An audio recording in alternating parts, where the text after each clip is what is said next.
Si no hay un acuerdo o si no ceden los miembros de la oposición republicana en el Congreso aquí en Washington, el gobierno de Estados Unidos podría cerrar. Eso significa que si a partir de las 12 de la noche, o si antes de las 12 de la noche de hoy, los republicanos en la Cámara de Representantes no acceden a lo que quiere el presidente Barack Obama, se irían más o menos a la casa unos 800,000 trabajadores norteamericanos, esencialmente los que están cuidando los museos, los parques nacionales, algunos funcionarios de la justicia, no se verían afectados lo que se llaman los servicios esenciales. El lío es el siguiente, el lío es que los señores republicanos de la oposición, que son mayoría en la Cámara, se niegan a aprobar una extensión del presupuesto para poderles pagar el sueldo a los trabajadores, a menos que el presidente Obama ceda y retrase por lo menos por un año el hecho de que entre en vigor la reforma a la sanidad, que fue su principal bandera de campaña en la primera elección presidencial que él ganó. ¿Cree usted que la situación está tan complicada que no va a haber un acuerdo de aquí a la medianoche de hoy y que a las 12:01 habrá casi 1 millón de trabajadores de Estados Unidos en la casa?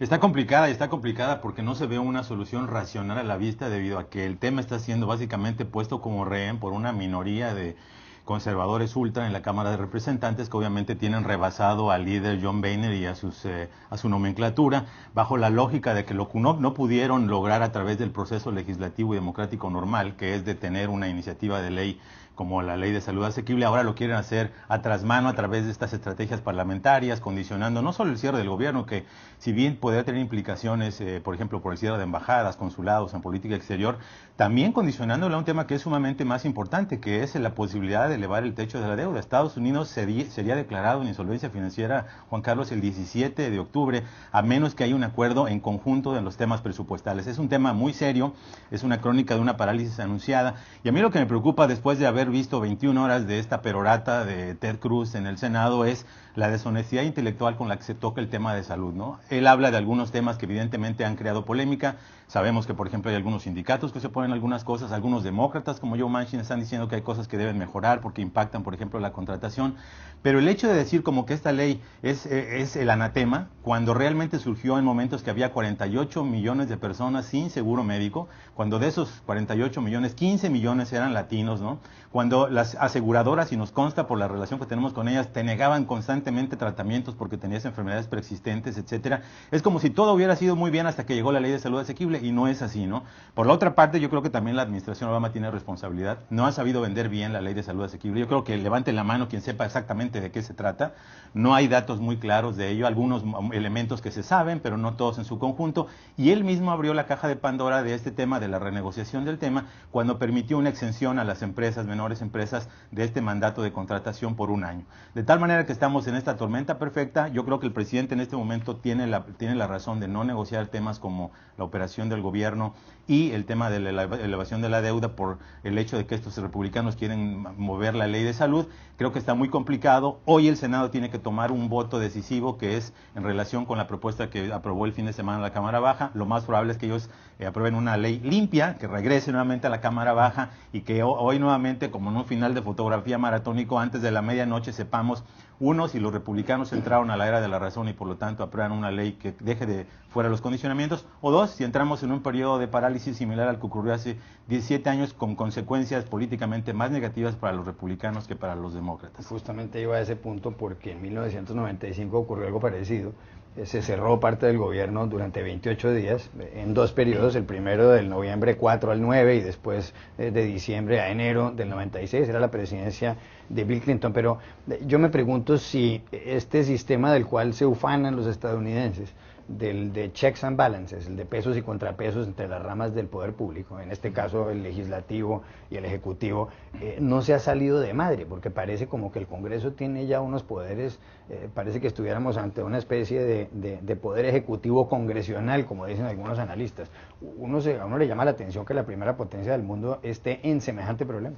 Sí, aunque yo creo que esto, ahora está muy de moda hablar, por ejemplo, de la política disfuncional en Estados Unidos y de lo disfuncionales que son las instituciones, creo que en realidad las instituciones en Estados Unidos han sido disfuncionales desde siempre. Es decir, Estados Unidos es un país que tiene desde el principio de su historia una tensión muy grande entre las ciudades y las zonas rurales. Y esto ya empieza en el momento en el que se discute la Constitución. Y de hecho los estados del sur, que eran rurales, llegan a un compromiso que es el compromiso de las 3/5 partes, que es en virtud del cual cada esclavo le da a su propietario 3/5 partes de un voto. Si alguien tiene 10 esclavos, puede votar 7 veces, una por él mismo y 6 por los esclavos que tiene. Y esto era porque si no los estados rurales se iban porque tenían menos población.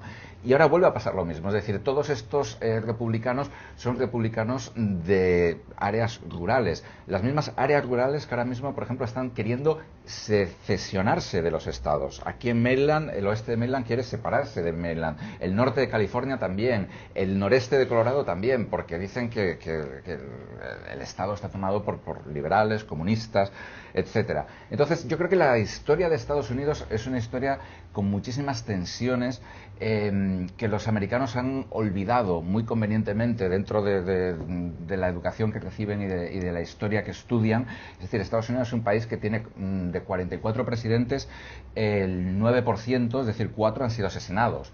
Uno de ellos por un anarquista, otro de ellos por un esclavista del sur y otro que ahora se cumplen 50 años y todavía no sabemos por quién. Entonces, yo creo que esta disfuncionalidad de Estados Unidos es muy común, mucho más de lo que verdaderamente se piensa. Las zonas rurales de Estados Unidos son muy especiales y son muy diferentes de las zonas urbanas. ¿Les costará muy caro esto a los republicanos? Sí, pero es disfuncional, pero hasta el momento y con excepciones ha funcionado aquello de pasar el presupuesto, de que el gobierno siga funcionando. Yo creo que lo que ha sucedido en este momento es una cantidad de variables que se han juntado en un día, en un largo lunes que será y donde se amenaza con cerrar el gobierno, que por cierto tiene un valor mucho más simbólico que práctico, pues que se cierren los museos no es el fin del mundo, que haya una vergüenza mundial que los Estados Unidos no sean capaces de ponerse de acuerdo para mantener el gobierno funcionando es mucho más grave. El impacto en los mercados en caso de que se llegue a prolongar este cierre también es muy grave.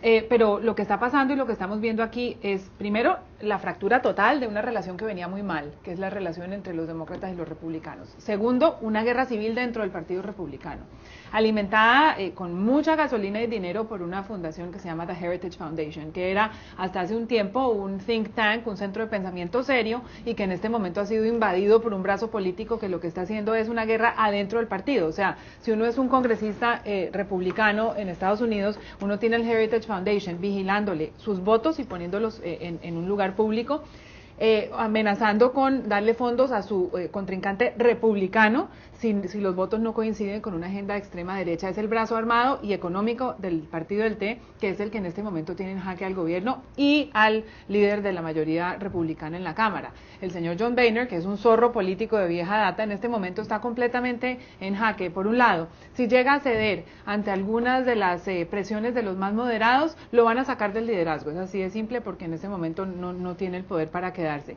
Y si se queda firme en una posición completamente radical de no ceder ante el presidente Obama, realmente el público le va a meter la culpa a él y al partido. Solamente quería matizar un par de cosas. O sea, que se cierra el gobierno tampoco es tan excepcional. Es decir, en 1991 o 1990, creo recordar, en pleno despliegue de tropas en Irak, en Arabia Saudí, antes de echar a Irak de Kuwait, también se volvió a parar. Es decir, este tipo de peleas son relativamente comunes en Estados Unidos. Hay que recordar las peleas de Franklin Delano Roosevelt con el Tribunal Supremo. Hay que recordar que hace 50 años Estados Unidos estaba metiendo al ejército, a la Guardia Nacional, en las universidades para que dejaran entrar a los negros. Es decir, que lo de la disfuncionalidad yo creo que viene de bastante antes. Y en la Heritage Foundation yo creo que es consecuencia de algo que lleva pasando desde hace 40 años. La Heritage Foundation se funda como una escisión de un think tank conservador precisamente para influir en el gobierno en los años 70.